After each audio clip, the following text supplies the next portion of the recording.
Keep turning up the heat. I keep turning up the heat. Keep turning up the heat. Yeah, yeah, keep turning up the heat. Welcome back to another episode of Today in Real Estate with myself and my mentor, Dave Littleton. Now, today we're on episode 12, and in the past we've been talking a little bit about buyers in this series. Today we're going to switch things up a bit and talk about the seller side of transaction.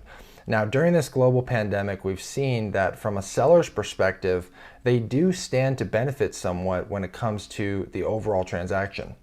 Yeah, there's some promising news for sellers right now. Of course, there are restrictions on showing, and the restrictions we'll talk about in just a second. But as far as trends, we're seeing low inventory, and that's bringing quite often multiple offers. So a car dealer might say your mileage may vary. So the situation in your zip code or neighborhood may be different, but in general, as a trend, we're seeing quite a bit of buyer activity. Yeah, absolutely. And when it comes to inventory, we've seen relatively low inventory over the past couple of weeks. Let's talk a little bit about that. Well, it goes back to that old adage of supply and demand. With low inventory, we're seeing multiple offers, a lot of buyers focusing on just a few properties that are on the market. So what happens is that if there are multiple offers on a property, it tends to move the price upward rather than downward. So sellers may be able to benefit from having some competition for that sales price.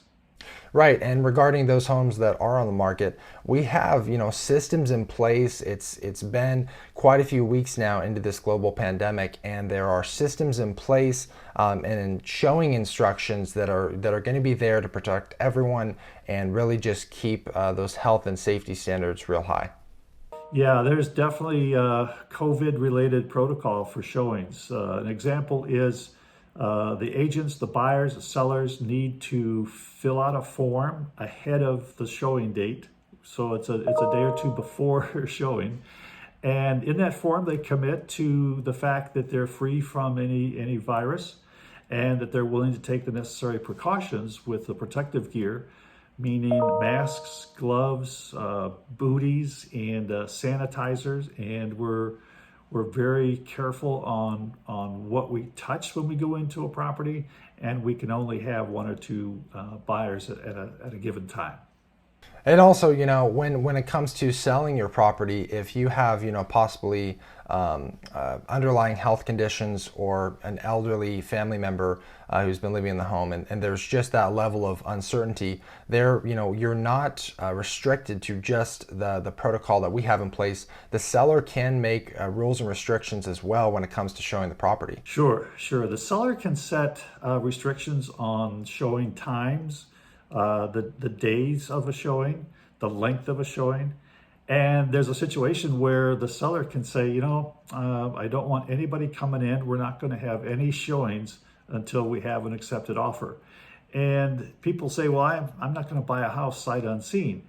Well, you're not buying the house, but you may want to go into escrow before you have a chance to see it. And that's okay, because we know that the California contract has stipulations and contingency periods of 17 days for you to do your due diligence and your inspections and appraisal and so on. So it's not dangerous to write an offer without seeing it. It may be just part of the system right now.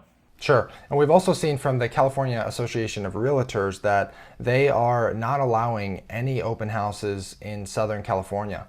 Yeah, open houses for agents are generally a main part of the business. But right now, California Association of Realtors says there are no open houses. So if you do see an open house sign, it's not a good idea to go in.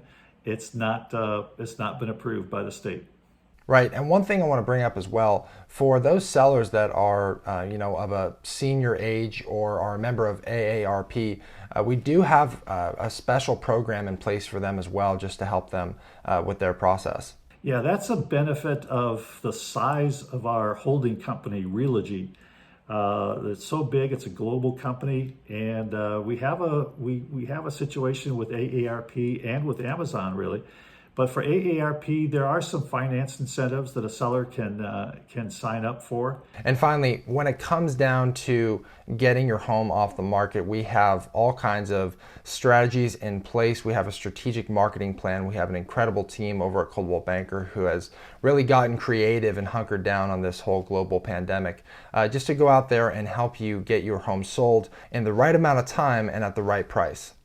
Yeah, we have a marketing plan that's called Listing Concierge, and part of that marketing plan includes professional photography of the property, single property URL, glossy brochures, a digital sign writer, and one of the best parts, we have a weekly TV show that's broadcast Sunday afternoons at 1 o'clock. And with this program, your property will be on that TV show. So it's a great marketing system. So as we've talked about, when it comes to buying or selling, we have systems in place. We have a strategic marketing plan and an incredible team over at Coldwell Banker. So we really are, at the end of the day, just a phone call away to get your home off the market. And we'll get it done. Keep turning up the heat. I keep turning up the heat.